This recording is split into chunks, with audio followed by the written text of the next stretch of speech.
Hello, hello, hello. Oh my goodness. Hey, everybody out there in the virtual world. What's going on with you? Are you ready? I am so ready. I am so excited to share with you again all the amazing things that are happening in the world with the greatest people out there making it happen. Everybody ready for another amazing show? All right, all right. I know you are. Yes, you are. And hello, everybody out there. I am your host, Jessica Koch, and this is Profound Professionals. It's an interview series that has been coming to you for 10 years now. We bring you brilliant and very handsome, in this case, guests from all over the planet. They help you improve your personal life and they help you grow your business. Today, we have Steve. He helps CEOs scale revenue by rewiring, yes, their big old brain and their belief systems inside their brain that stall business company growth. He also is often found on the keynote platforms of all the great stages and an author and so much more. And you're going to get to find out how much more with me today. Welcome, Steve. Thank you, Jessica. I'm grateful to be here. Grateful for your platform. It's wonderful. Oh, well, thank you. We are thrilled with the love we have received and the following from our community. That's right. That's you out there. Give yourself a heart. Put some comments in the chat. We love to see them. Um, Steve, how is it that you decided you really got to get inside of the brains and rewire what those neural pathways are telling that CEO to themselves about themselves that are blocking all the wonderfulness from growing in their company? How did that become your gig? Well, I had a near-death experience. I was doing.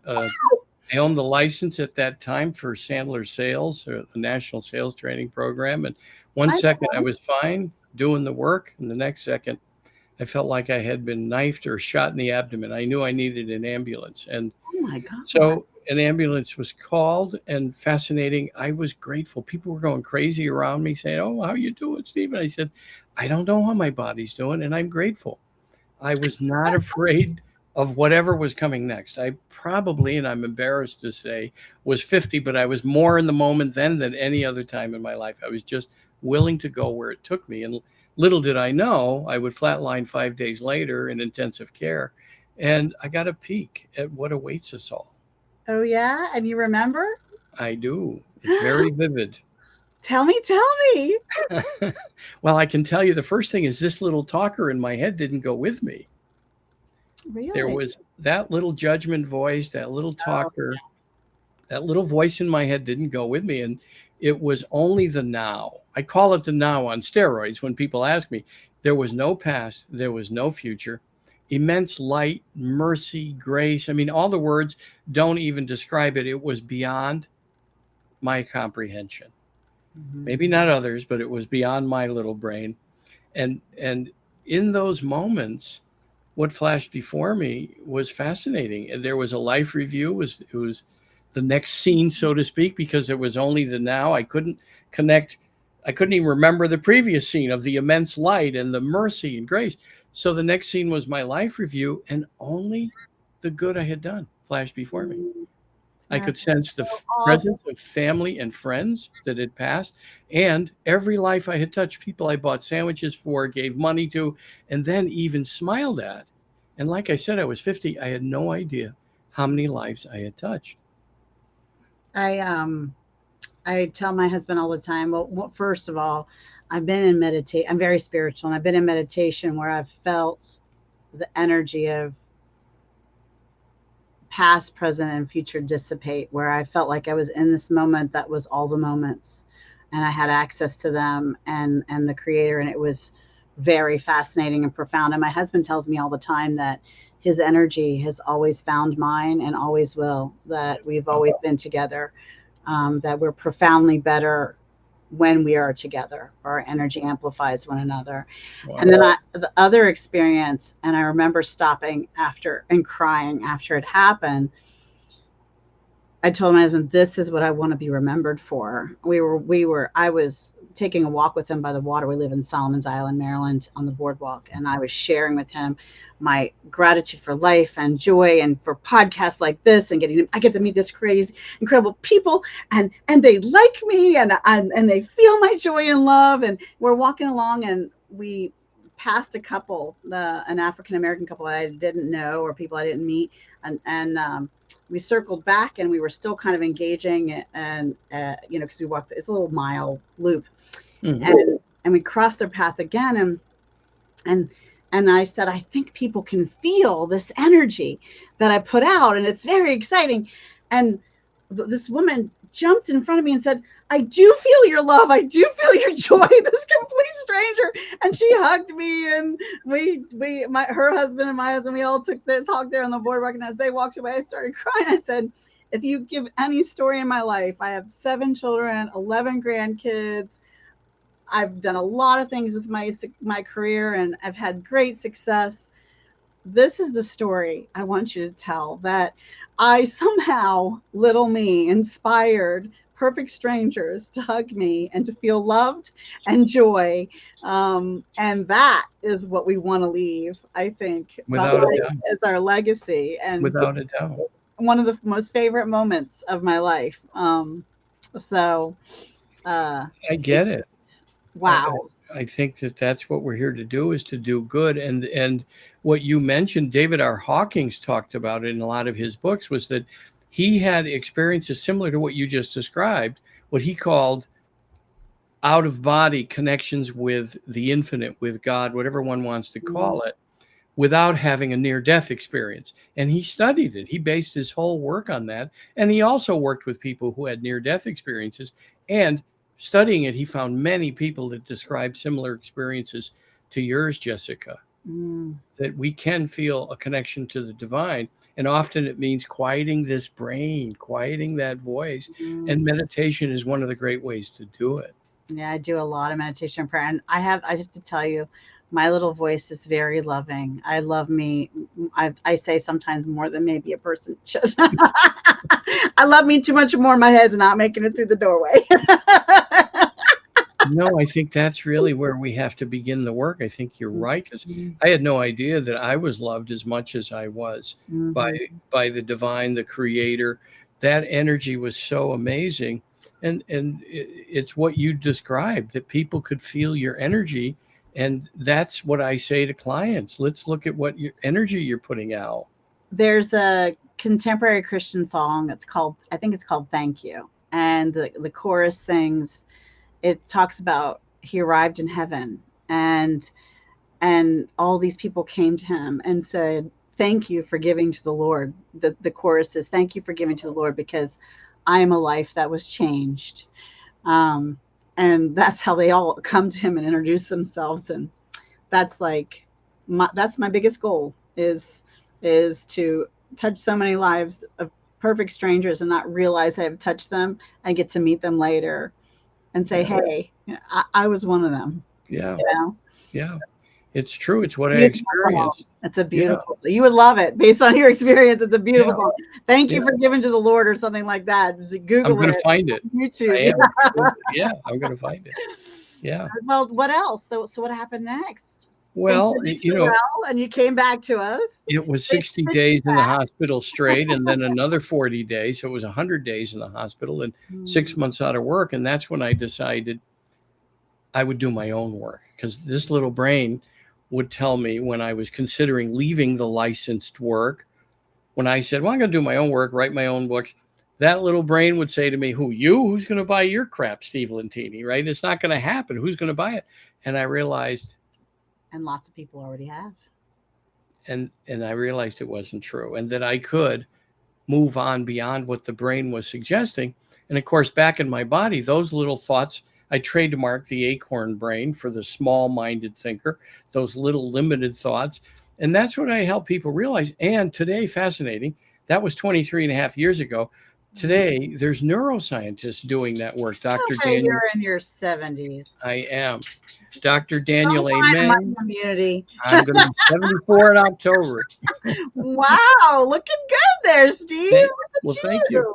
Thank you. I've been granted 8,669 extra days as of today. I count them so that I remind Not my brain to be extra. grateful. There are days the plan for you was to be here. Yes. They were not done with you yet. You still Yeah, they had work were to not done. do. Yeah. You Yeah. still had And work to so do. I include all that in my work and helping leaders overcome the reactions that so many people react and get angry at employees, angry at customers, angry at shareholders, angry at board members, angry, angry, angry. They're reacting. And that is, I hyphenated in my writing and put it in quotes because reacting is something we've previously trained the brain to do. Mm, And it remembers it like driving. mhm. And that's what neuroscientists are proving. Dr. James Doty writes about it in his book, Mind Magic. He says, think of the brain this way: half the brain is doing the daily stuff, the other half of your subconscious is remembering like driving. And it also remembers all the past emotional responses and reactions to events and people, and it stores it. And when those similar events and people come up, the brain says, we got this. You give them a piece of your mind, tell them off. Or you get angry, so you better just, this is what you do, get angry. And we can choose to respond, and we can tell the brain, I choose my responses. Mm, I choose how to respond to events, because we can't control events, and we certainly can't control a lot of other people, that's true. right? So we can control So what. your main focus is working with the C-suite, and you work with them in one-on-one, in workshops, in groups, at large corporations, solopreneurs, entrepreneurs. What form and format is happening here?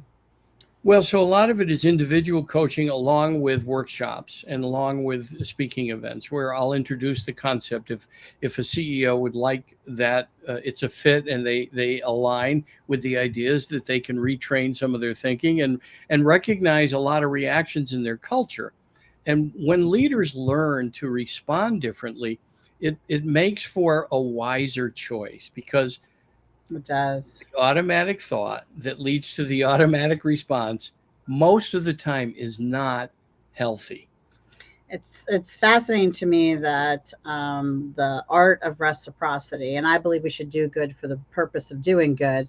However, it's a guaranteed side effect of a wave of good comes back your way, even if not necessarily with a direct person. And True. that's taught to salespeople, as you know, with the in the world that True. you came from, but seldom considered or discussed in the space of leadership.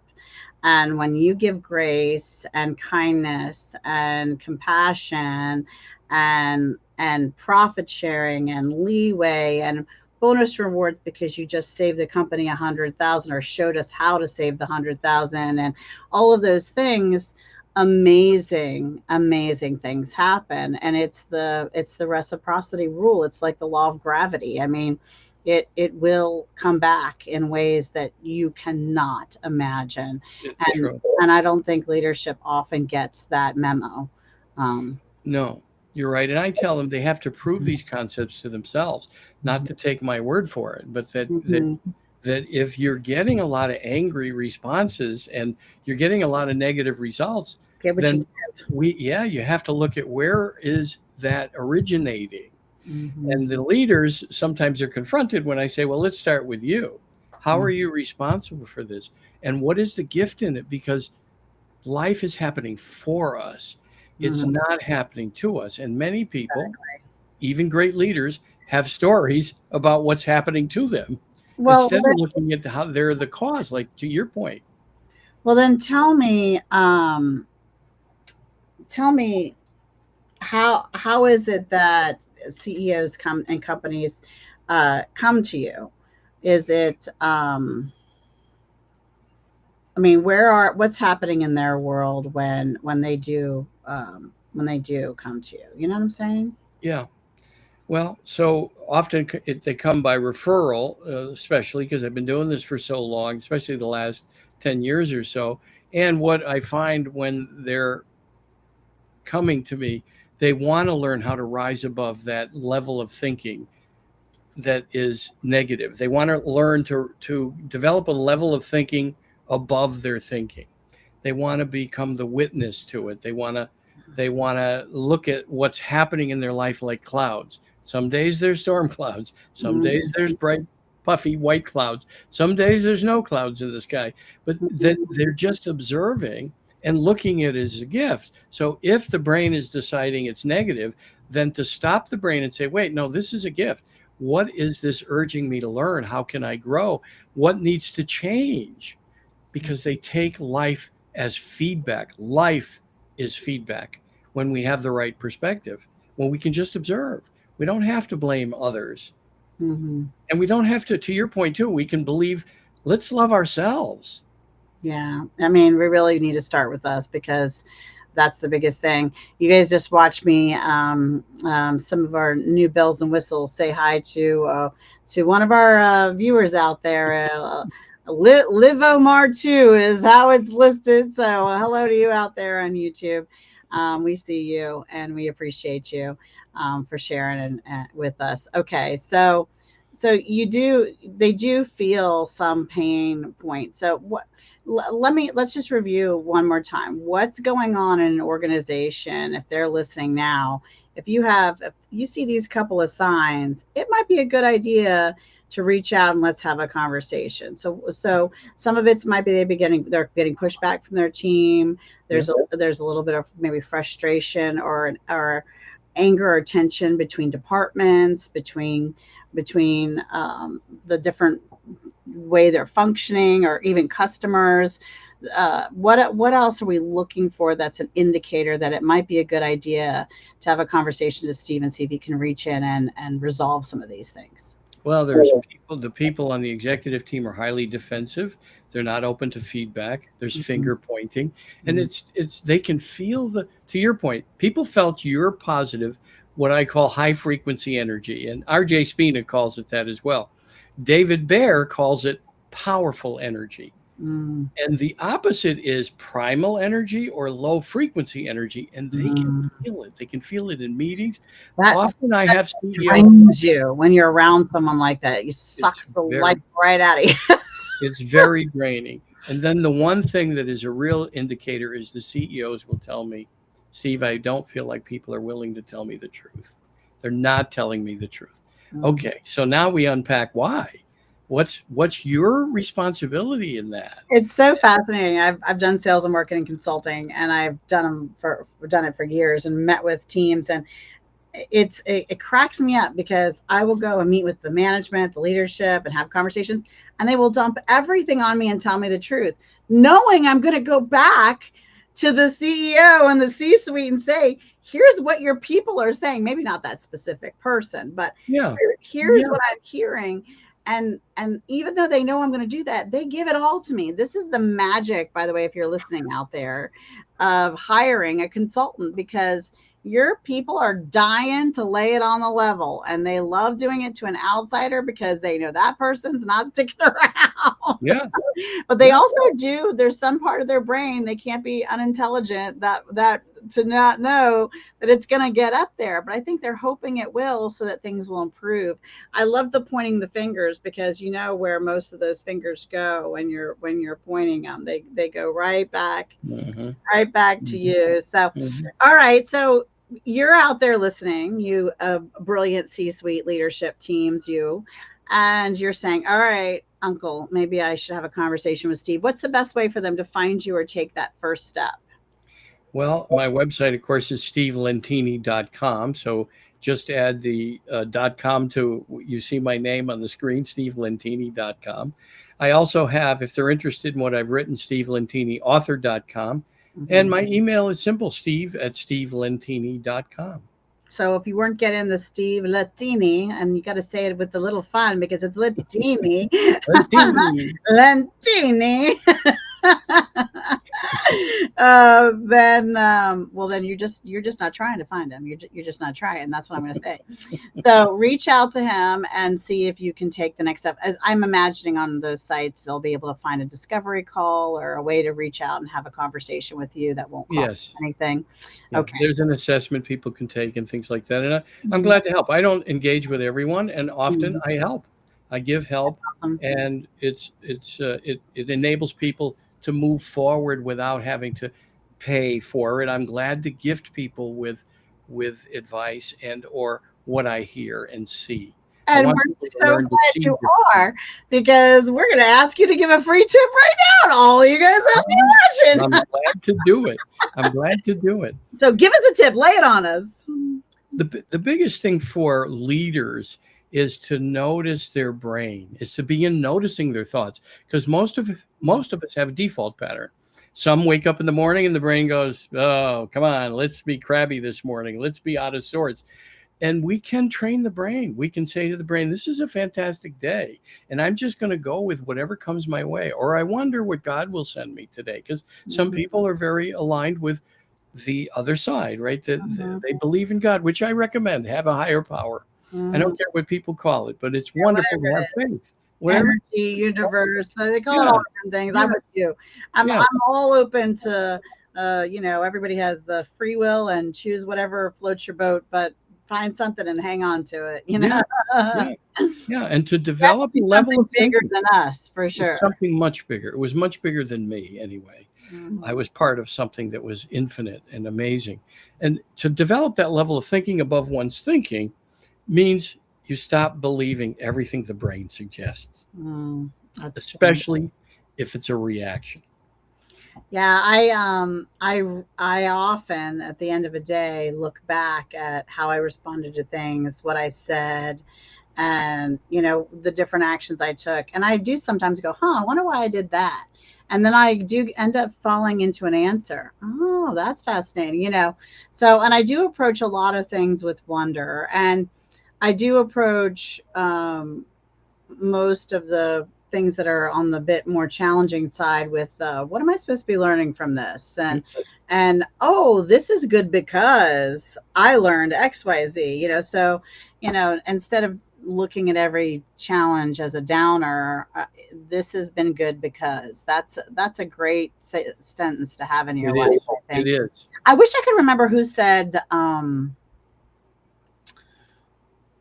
I feel terrific. There's a whole book on and the whole concept about, like, Uh-huh. when you're not feeling well or whatever, just kind of meditate on the I feel terrific. I mean, I've actually gone from having like a stomach ache and a mild headache and done that exercise and had them completely go. I'm not even joking. Completely I go. know you're not. I know that I mean, yes, the mind can impact bizarro the land. it's not bizarro, right? It's what we're talking about. The tip is to not believe the brain and to learn to pick up on the default patterns, because most people believe their brains, which is okay. It's okay. It's a choice. It's for the people that choose to work on themselves. They find another level Yeah. above the small-minded thinking. They find It's something so much beyond the fun acorn working brain. with yourself. Yeah, I mean, whether you're listening to us or reading books we suggest or books Steve have written or somebody else, go out there and do something great and work on yourself. And because what a better life you have. There's so much more peace and joy and ease, and everything is always working out for you. There's something someone else said, and I love that phrase, and I repeat it all the time. Everything's always working out for me. That's just Yeah, how it is, because yeah. I'm that great.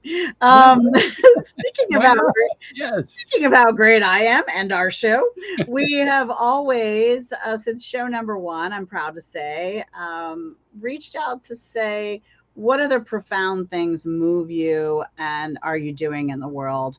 And this segment of the episode is designed to inspire you to give time, treasure, or talent to maybe the cause that our guest shares that's close to their heart, or just remember, oh, yeah, got this cause. I really love it. I haven't called him in a while. So get out there and do it. And just spreading awareness, even if you just find out when their next run or gala or dinner or fundraiser is, and you stick it out on a post somewhere, on a platform somewhere, and spread some awareness, someone who needs that cause or wants to give time, treasure, or talent to it may be inspired. So just spreading awareness that a cause you love or Steve shares exists is a huge, huge action of help in the world. And I think people don't realize how valuable that is. So when we're out here streaming and posting and articling, we're going to make sure we bring some causes along with us on the way for the journey. So, Steve, what's a cause close to your heart? Well, St. Jude's Hospital, when I think of children that are uh, battling cancer, and they're not like an adult battling cancer. They don't have all the tools, and yet most of them are pretty happy and joyous when they're when they're in the hospital environment. They're grateful without having to be taught about that. They just naturally are. And St. Jude's encourages that, and really an Yeah. amazing organization. And there's no cost for the It's so parents or the beautiful. Yeah, child. it's so beautiful. They have at the holiday time, think about all the little ones in your world, or even think about buying just an armful of them and passing them out to a homeless shelter or a church or even a hospital near you if there's not a St. Jude's near you. But St. Jude's will sell in different stores teddy bears or some sort of stuffed something, and the money goes to benefit St. Jude's. And so It's a when wonderful when cause. you do that holiday shopping, keep that in mind and spread a little love that way too. I love that they do that. I love that they have every year they have a new one that they put out, and I think that's a cool way to give and get and give again, right? It is. It really is. It's a We have triple so win. many, yeah, and we're blessed with so many things to be grateful for, Sure. and that our children or grandchildren aren't needing the services of St. Jude. And so for Amen. those, yeah, for those that do, I'm glad to help, and it's what I recommend. All right, you like me are book nuts. So, how about a book that inspired your personal life or helped you grow your business? Not written by you. Not written by me. No. Are You Ready to Succeed by Dr. Sri Kumar Rao. Hmm. It was the first exposure I had to the idea of developing a level of thinking above my thinking. And Mm, I saw the value in that because I was stuck in my thinking. mm, And what he talked about was it wasn't true.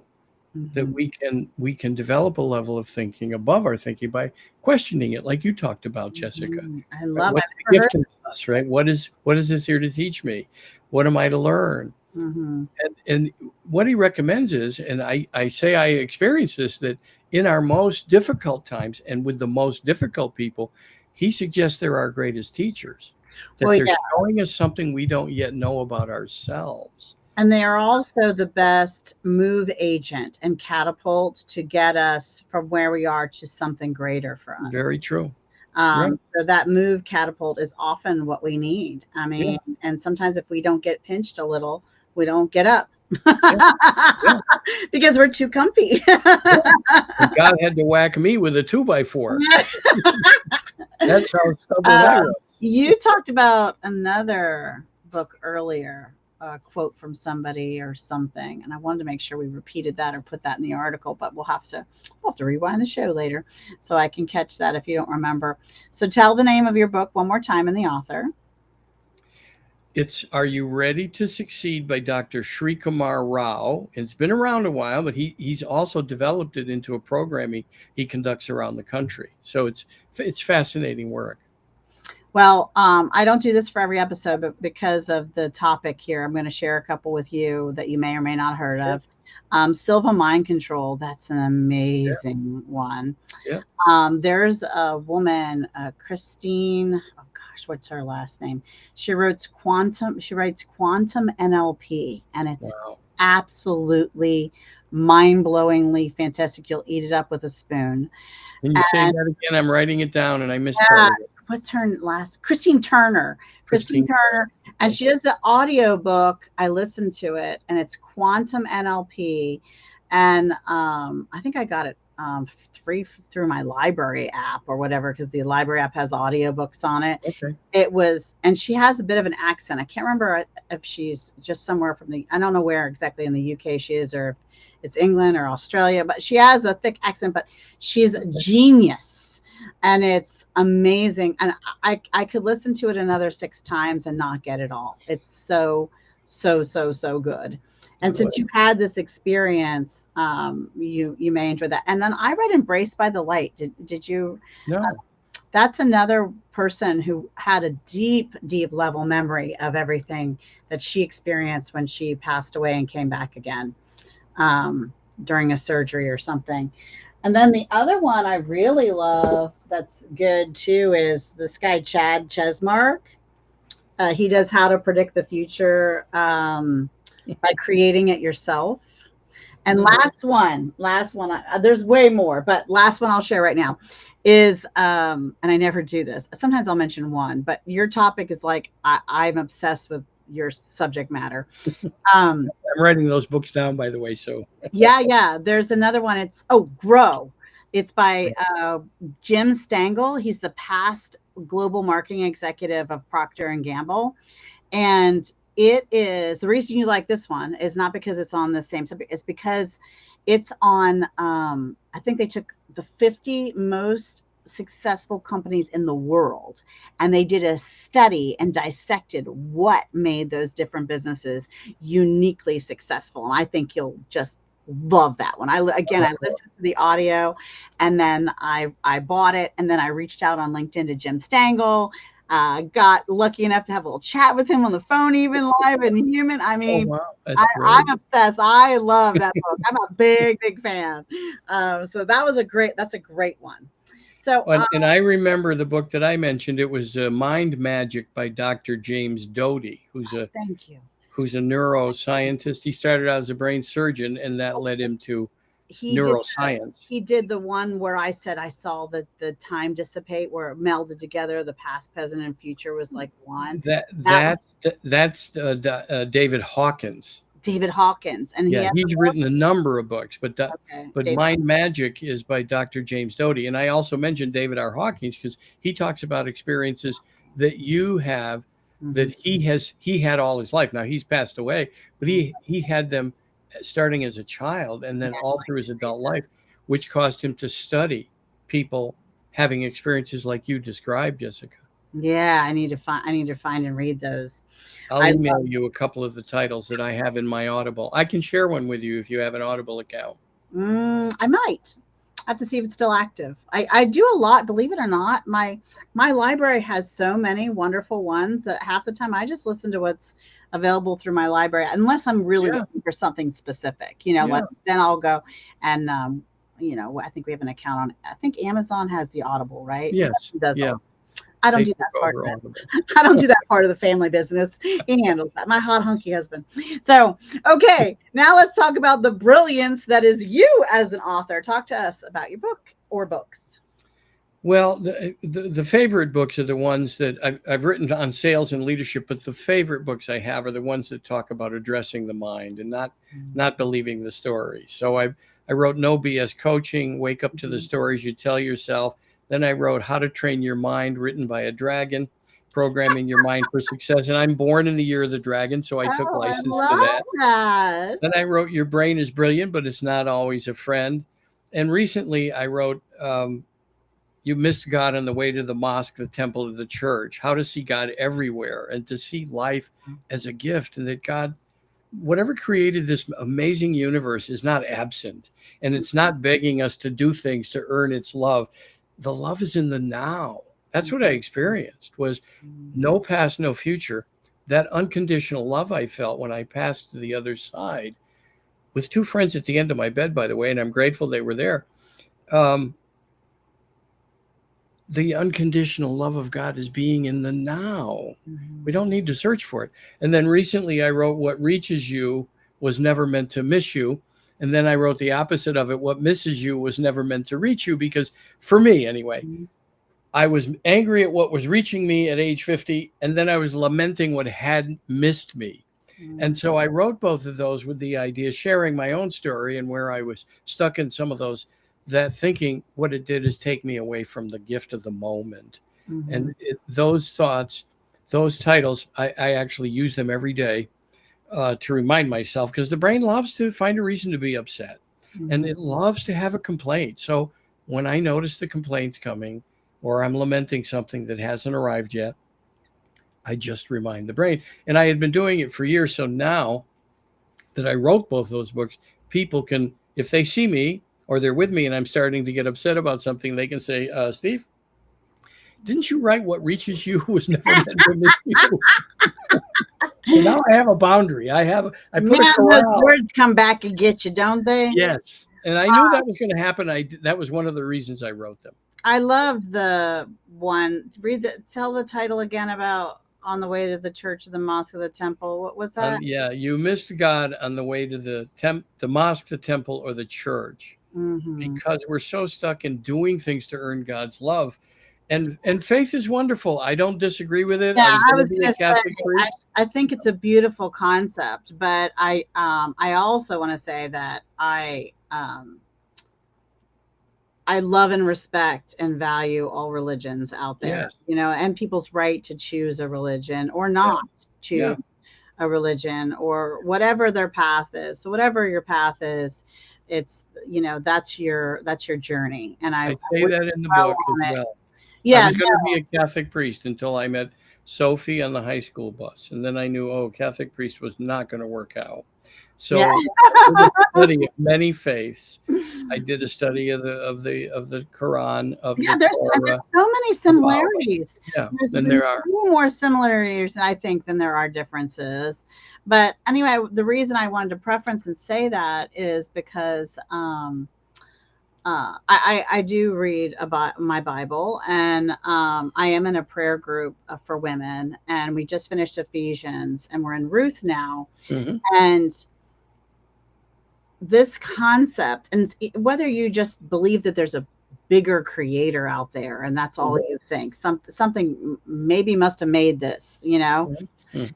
um I've read Ephesians a million times, Steve, and this is the first time I saw that it stated that the same power that created this planet, that rose Christ from the dead, if that's what you believe in, or whatever, Mhm. that same energy and power lives inside me. Like I've always known I'm a temple and in union with God, the Mhm. Creator, and that Mhm. we are one. But Mhm. it somehow I missed that. Oh yeah, that same power that built that mountain, that created that ocean and the depths that we haven't even been able to explore on our own planet yet Yeah. because we can't Yeah. get that low. Yeah.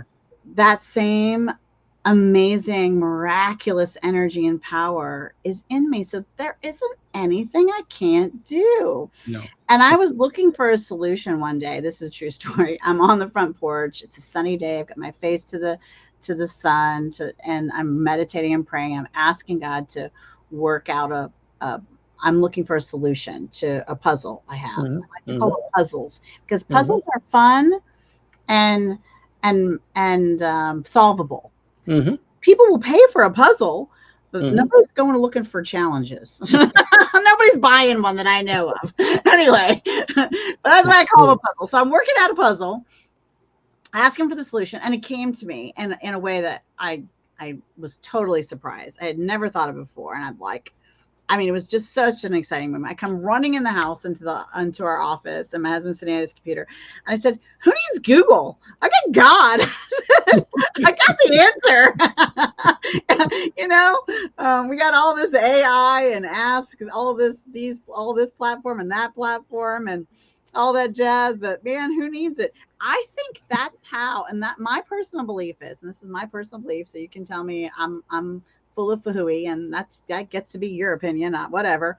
But I Mhm. think that the great minds, the Einsteins and the Teslas and the people that were so far beyond advancement of technology in their Mhm. time life Mhm. is because they were able to tap into that infinite mind, the brains and the energy of past, present, and future, and really be able to pull in the answers to these puzzles that they were figuring it out.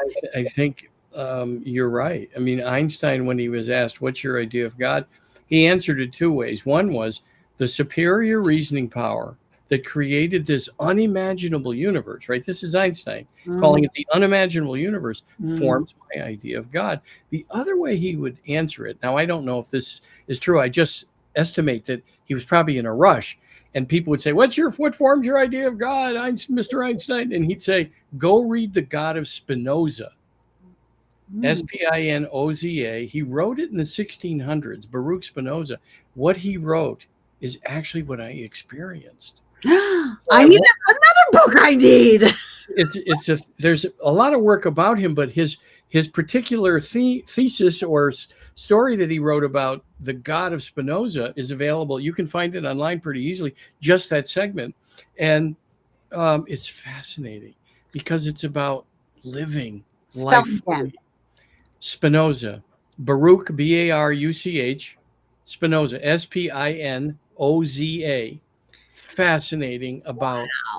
about and how Einstein felt the same way, that we're here to live fully and enjoy this. And I can tell you, I did realize I didn't fear death. What I wasn't doing up until the age of 50, what I was afraid of most was Was living. fully living. Yeah. Hmm. Yeah. I love that. I And I love was that. listening, I was listening to this little storyteller in my head, and it's not telling us the truth. It's a thought, not a fact. Wow. You know what? Some good stuff, you out there listening. I hope you put books you've written, books you love, causes and charities. Feel free to share those. Feel free to share this with someone you know who just might get inspired to support St. Jude's and learn more about Steve. So liking and sharing, that is actionable love in motion. We love you out there for doing it. This has been a blast, Steve. I don't know if you've had as much fun as me, but I man, have. oh man, I'm glad I got to meet you. I'm grateful that we met. I'm really Hmm. grateful. For sure, for sure. John Daniels, right? We met on the John, thanks to John Daniels, right? John Daniels. On a Okay. networking. No, I think No, that we met because my team reached out to you on Matchmaker, maybe? no, I don't think Not so. Matchmaker.fm? I No. no. Maybe we I'm met. grateful we met. You know what? I'm It grateful was we meant met. to be. It was meant to And if be. it was John, then thank you, John. I could have been John. I'm at so many virtual networking things, it's hard to lose track of them. All right. Well, if you're out there thinking, wait, I wrote a book, I've got a great cause, I could do great things to help improve someone's personal life or grow someone's business and get things moving in their life so they can live to their very best potential. And you should be on our podcast, maybe. Yes, reach out to us and our team. We'll tell you just how to do that. But before we say goodbye today, whew, we would golden nuggets and books and information and wonderfulness we have dropped on them, but I'm going to not let you get away until you share a final thought, a piece of information or inspiration as we close today. What do you got for us, Steve? Gratitude is to be in the moment and be grateful for whatever shows up, and especially the things that bother you, is to find the gift. And what I suggest is you can be grateful in it until you're grateful for it, because Mm-hmm. usually later on we see why that happened, right? If not that, then maybe not this. Mm-hmm. So we don't see the connection right away, and gratitude is really an Love that. amazing tool. Truly is. This is good because we recently, as our community knows, had a legacy gratitude summit, and we're now having a money gratitude summit, and we have the legacy Wow. gratitude community. So you're at the right space for gratitude. This is good because I say choose joy in all things. I'm your host, Jessica Koch. This is another amazing Profound Professionals. But until the next one, remember to be kind to yourself and be kind to each other. Bye, everybody. Thank you, Jessica.